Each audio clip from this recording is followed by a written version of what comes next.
अपने पसंदीदा शो के फुल एपिसोड देखने के लिए अभी डाउनलोड करें दंगल प्ले ऐप।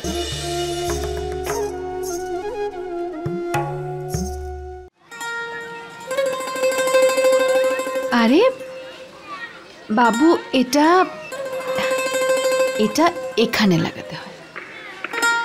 এই হয়ে গেল তোমার বাড়ি।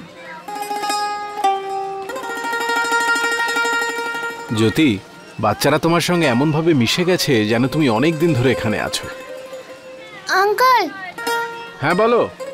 এক মিনিট, কি হয়েছে? আরে কি করছো তোমরা দুজন? আরো কত খেলনা আছে এখানে, দেখো। এই নাও, এটা নিয়ে খেলো, আর তুমি এটার সাথে খেলো। জ্যোতি,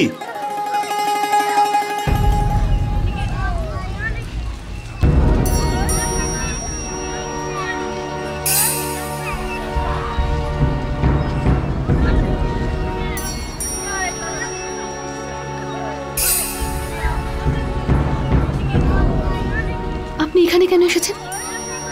আমাকে জিজ্ঞেস করছো? আমি বলেছিলাম না আমরা একসাথে এখানে আসবো। আরে বাবা, তুমি তো চাকরিও শুরু করে দিয়েছো, বলোনি, ফোনও অফ করে রেখেছো। কি হচ্ছে এগুলো জ্যোতি? কবির আসলে। হ্যাঁ বলুন। আপনি কি এখানে কাউকে খুঁজছেন? উনি তোমার কাছে এসেছেন? হ্যাঁ আসলে। আচ্ছা, আপনি বাচ্চার অ্যাডমিশন করাতে এসেছেন। দেখুন, তার জন্য ওই প্রিন্সিপাল রুম ওই দিকে। আপনি ওখানে গেলে সমস্ত ইনফরমেশন পেয়ে যাবেন। আঙ্কেল একটু শুনুন না। হ্যাঁ আসছি, এক মিনিট।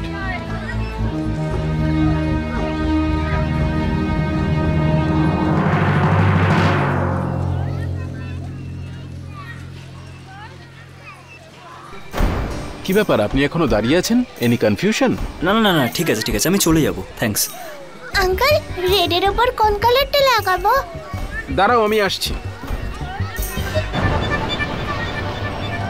তুমি কিছু বলতে চাইছো কিন্তু বলতে পারছো না।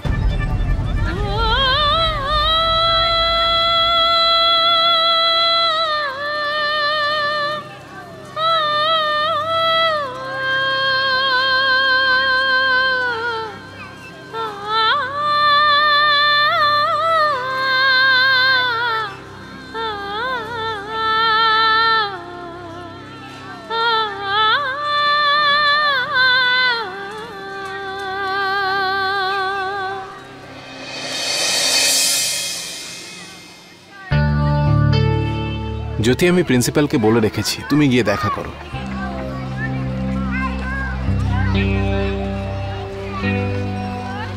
আরে আরে, এটা আমার স্কুল।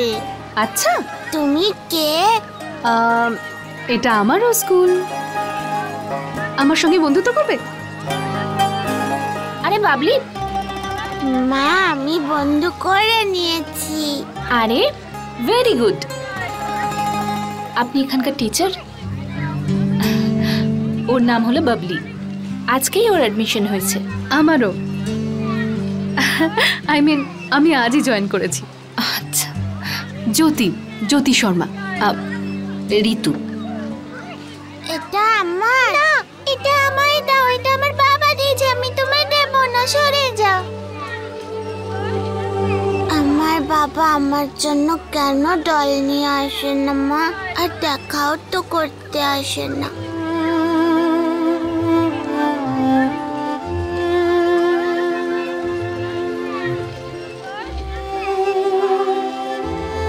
বাবলি, ভালো মেয়েরা কাঁদে নাকি?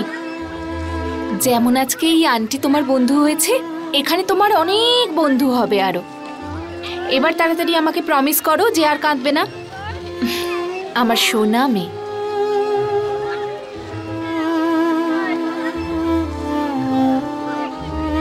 অ্যাকচুয়ালি বাবলির বাবা নেই।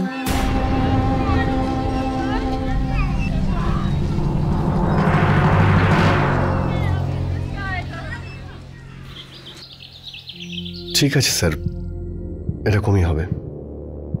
Thank you. পঙ্কজ, আমি আপনার জন্য কফি বানিয়ে আনি। আমি আপনাকে কালকেও বলেছিলাম পঙ্কজ, শুধু একবার আমাদের সম্পর্কের ব্যাপারে ভাবতে। আমি যা করেছি তার জন্য আমি সত্যি খুবই লজ্জিত।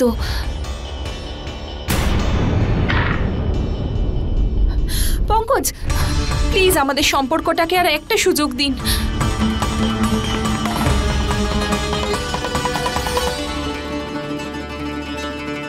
বাবলি কিছুই জানে না, কিন্তু তা ওর খুবই কষ্ট হয়। ও যখনই অন্যের বাবাকে দেখে আমায় এসে জিজ্ঞেস করে, মা, বাবা কবে আসবে? যখন আসবে বাবা তখন কি নিয়ে আসবে? বাবা কখনো কেন আসে না? আমি প্রত্যেকবার নতুন নতুন অজুহাত দিই, কিন্তু আমি বলতে চাইছি, কি হয়েছিল? জ্যোতি, অনেক সময় ভুল বোঝাবুঝির জন্য সম্পর্কে দূরত্ব তৈরি হয়। আমার সাথেও সেরকম হয়েছিল। বাবলির 2 বছর বয়সে আমাদের ডিভোর্স হয়ে যায়।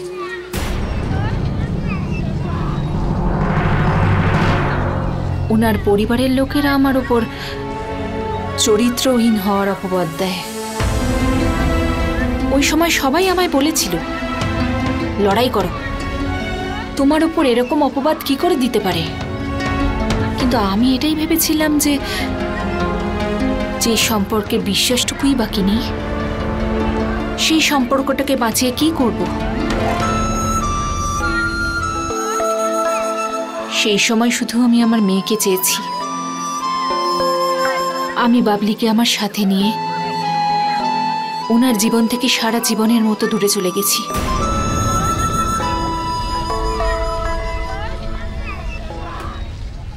তাহলে এখন আর একদমই কথা হয় না ওনার সাথে? মাঝে একবার এসেছিল আমার কাছে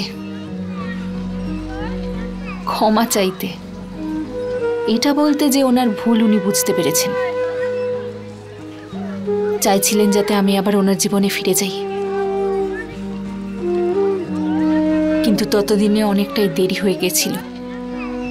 আমি একা অনেক কিছু সহ্য করেছিলাম। আর সত্যি বলতে কি, হয়তো আমি পাল্টেও গেছিলাম। তাই সেই সময় ওনার সাথে যেতে আমি রাজি হইনি।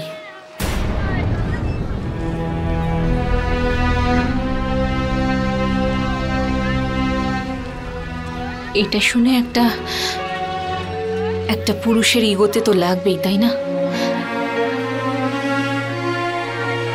তখন উনি আমায় বলেন যে আমি যদি ওনার সাথে যেতে না চাই, ঠিক আছে, উনি আমার বাবলিকে আমার থেকে দূরে নিয়ে যাবেন।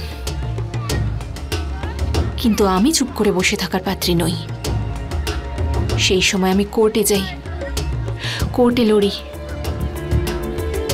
আর ভগবানের আশীর্বাদে কোর্টের সিদ্ধান্ত আমার পক্ষেই হয়। এইসব ঘটার পর উনি আরো রেগে যান। তখন আমি আমার মা বাবার কাছেই থাকতাম বাবলিকে নিয়ে। উনি রাগের বশে আমাদের বাড়িতে ভাড়া করা গুন্ডা পাঠান আর হুমকি দেন যে আমি যদি বাবলিকে ফিরিয়ে না দিই তাহলে উনি আমাদের সবাইকে প্রাণে মেরে ফেলবেন। আর আমি তো একদমই চাইনি যে আমার জন্য আমার পরিবারের লোকেরা এত সমস্যার সম্মুখীন হোক। আর তাই আমি সেই শহর ছেড়ে দিই আর এখানে চলে এসেছি, এই নতুন শহরে একটা নতুন পরিচয় গড়তে। সত্যি বলতে আমি আমার এত কথা কাউকে বলি না। জানি না তোমায় দেখে কেন এত কিছু বলতে মন চাইলো। আমি যদি তোমায় বিরক্ত করে থাকি, আই এম রিয়েলি সরি।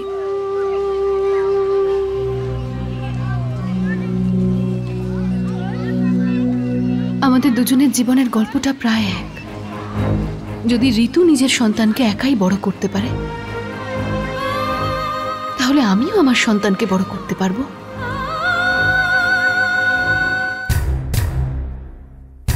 আমার মনে হচ্ছে না পঙ্কজ আমায় কখনো ক্ষমা করবে বলে।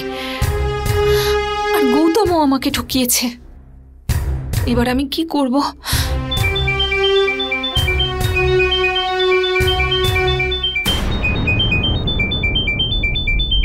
গৌতম, আমাকে ফোন করার সাহস কি করে হয় তোমার? আর তুমি আমাকে নিতে কেন এলে না? গৌতম, তুমি এইবারও আমাকে ঠকিয়েছো। নীলাম, আমি চাইছিলাম না যে আমার জন্য তোমার জীবন শেষ হয়ে যাক। আর তাছাড়াও কি আছে আমার কাছে? আর তোমাকে কি বা দিতে পারি আমি? তাহলে আমি কি করব? সেটাই, যেটা বশিষ্ঠ পরিবার তোমার সাথে করেছে। হ্যাঁ, এখন যদি তুমি চাও তাহলে এর উত্তর তুমি দিতে পারো, আর আমাদের দুজনের জীবনও শুধরে যাবে। কিভাবে? শুনেছি বশিষ্ঠ পরিবারের কাছে অনেক গয়নাগাটি রয়েছে। তুমি যদি সেই সব নিয়ে আমার কাছে চলে আসো, তাহলে আমরা দুজনেই আমাদের বাকি জীবনটা অন্য জায়গায় গিয়ে কাটাতে পারি। চুরি? নীলাম, তুমি শুধু তোমার অংশটুকুই নিচ্ছ, আর কখনো কখনো নিজের ভাগ বুঝে নিতে হয়। এটাই একমাত্র রাস্তা যেটাতে আমরা দুজন ভালো থাকতে পারবো। আমি তোমায় পরে ফোন করছি গৌতম।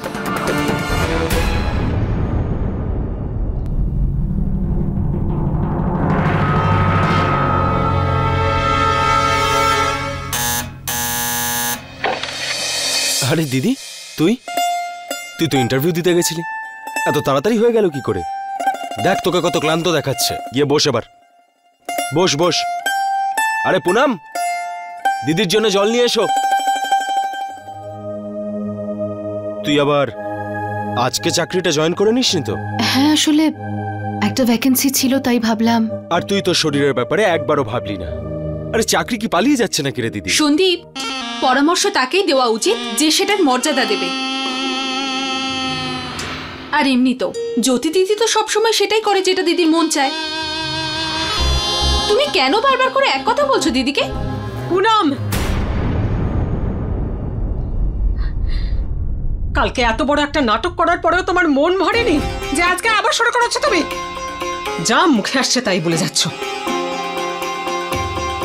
যাও, দিদির কাছে ক্ষমা চাও। এমন কি বলেছ যে ওকে ক্ষমা চাইতে হবে? ও হয়তো কথাটা ঠিকভাবে বলেনি, কিন্তু ওর উদ্দেশ্য ভালো ছিল। ও যা কিছু বলেছে তা জ্যোতি দিদি আর জ্যোতি দিদির আগত সন্তানের ভালোর জন্যই বলেছে। আরে বাহ দীপু, তুই তো বউয়ের পক্ষ নিয়ে নিয়েছিস। তুই তোর মাকে শেখাচ্ছিস। ঠাকুমা, আমি তো চুপ কর। বউয়ের কথা শুনে জ্যোতিকে দুঃখ দিচ্ছিস। বাবার সাথে তর্ক করে বাবার শরীরটা খারাপ করেছিস, আর এখন তুই মার মুখে মুখে কথা বলছিস। ঠিক আছে, যার মনে যা আসবে বলে যাও। তুমি যদি বলো তাহলে আমি আমার মুখ বন্ধই রাখছি না। গলা নামিয়ে কথা বল দীপু। তোর এটুকু মাথায় নেই যে তোর বাবা অসুস্থ? তুমি তোমার স্বামীর কথা চিন্তা করো তো? ঠিক সেইভাবেই আমিও আমার স্বামীর সম্মানের কথা চিন্তা করি। তুমি কি জানো, এই মুহূর্তে ওনার পিঠে ওষুধ লাগিয়ে আসলাম আমি। ওভারটাইম করছে উনি, শুধু এই জন্য যাতে এই পরিবারে কোনো খামতি না থাকে। জ্যোতি দিদিও যেন টাইমলি ওষুধটা পায়। আর তোমরা ওকেই চুপ করে থাকতে বলছো? ব্যাস, অনেক হয়েছে। দীপু, দেখ, এই বাড়িতে বড়রা বলে আর ছোটরা মেনে নেয়। নিজেকে নিয়ে গিয়ে ওকে বোঝা। কেন বাবা, আমরা ছোট বলে কি আমরা এই বাড়িতে কোনো কথা বলতে পারবো না? ও এই বাড়ির বৌমা, এই বাড়ির একজন সদস্য। ওরও বলার অধিকার রয়েছে। কেন নিয়ে যাবো আমি ওকে? ও কি বলতে চায় সেটা অন্তত একবার শোনো। বলো বলো বৌমা, যা বলতে চাও আজ বলে ফেলো। নাও বলো। আমি কিছু বলতে চাই না। লোকে কথা তুলছে কবির বাবু আর জ্যোতি দিদির ব্যাপারে। আপনি জানেন এদের জন্য আমার বাবা মাকে কত কথা শুনতে হচ্ছে? আজ সকালে মা ফোন করেছিল, মায়েরও কোনো এক বন্ধু এদের দুজনকে একসাথে দেখেছে। বলুন কি উত্তর দিত মা সেখানে? ওটাই যেটা সত্যি, আমরা বন্ধু। আর তুমি সবসময় ওনাকে মাঝখানে কেন নিয়ে আসো? ওর কথাটা তো শেষ করতে দে। ও কবিরের নাম যেই নিয়েছে অমনি তোর। দীপু তুই বলো দিদি, কি বলতে চাও তুমি? বলো। যখন সম্পর্কে আর কোনো শালীনতাই থাকে না, তখন কথা বলার আর কোনো মানেই থাকে না। শুনেছি আমি যেটা তোর আর পুনামের বলার ছিল, আর আমি এই নিয়ে কিচ্ছু বলতে চাই না, কারণ আমি জানি যে আমি কি করছি।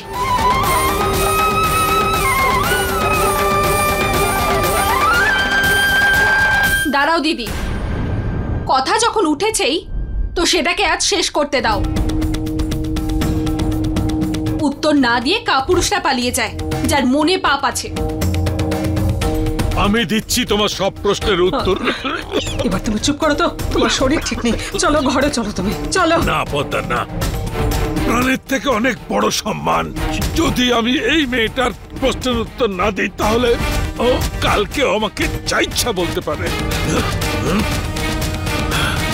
বলো মা, বলো কি বলতে চাও বলো। আপনারা তো শুধু আপনাদের রাগ আমাকেই দেখাতে পারেন। আমি কিছু বলতে চাই না আপনাদেরকে। জ্যোতি দিদিকে জিজ্ঞেস করুন, কবির বাবু ওর কে হয়? এই কথাটার জন্যই সন্দীপের প্রথম চাকরিটা গেছে। আর কাল বাজারে আমরা যে কথাগুলো শুনলাম, লজ্জা করছে সেগুলো বলতে। আর দিদি একটুও চিন্তা করে না নিজের ভাইয়ের কথা। যদি করতো না তাহলে এতদিনে কবির বাবুর সাথে মেলামেশা বন্ধ করে দিত। কিন্তু না, দিদি তো ঝগড়া করে নিজের কথাটাকে ঠিক প্রমাণ করবে। আর সহ্য করতে হয় আমাদের। সবকিছু জানি আমি। কেউ দিদিকে এই কারণে প্রশ্ন করে না, কারণ এই সংসারটা দিদি চালিয়ে এসেছে। হাই।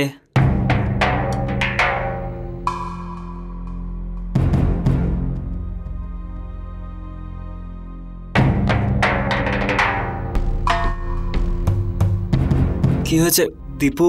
প্লিজ দেখো, এটা আমাদের ব্যক্তিগত ব্যাপার। আমি জানি তুমি এই বাড়ির জন্য অনেক কিছু করেছো, কিন্তু এই মুহূর্তে তোমার এখান থেকে চলে যাওয়াটাই বেটার হবে।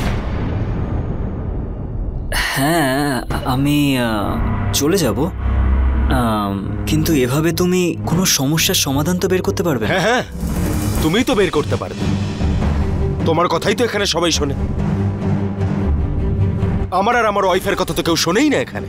চুপ কর দীপু, কি পরিমাণে বিষ ঠেলেছে মেয়েটা তোর মনে। কবির, আপনি এখন এখান থেকে যান প্লিজ। হ্যাঁ, কিন্তু জ্যোতি। আমি বলছি তো যান। আমি সব সময় আপনার কথা শুনেছি, কিন্তু এইবার আর শুনতে পাচ্ছি না। প্লিজ যান আপনি। এটা আমাদের পরিবারের ব্যাপার, আপনি এর মধ্যে ঢুকবেন না। যান না আপনি, প্লিজ যান।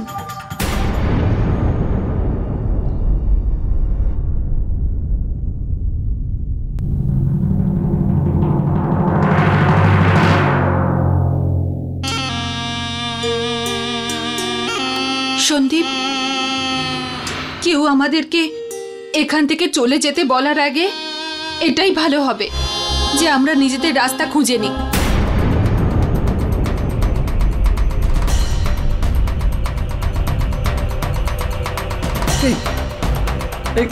কি বলতে চাইছো তুমি?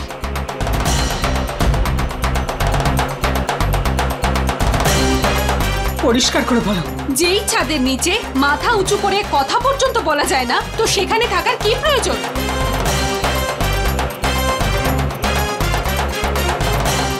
আর এমনিতেও যেখানে আমার স্বামীর সম্মান নেই, সেখানে আমি এক মুহূর্তও থাকতে চাই না। আমরা আলাদা হয়ে যাচ্ছি, এই বাড়ি থেকে আর তোমাদের থেকেও।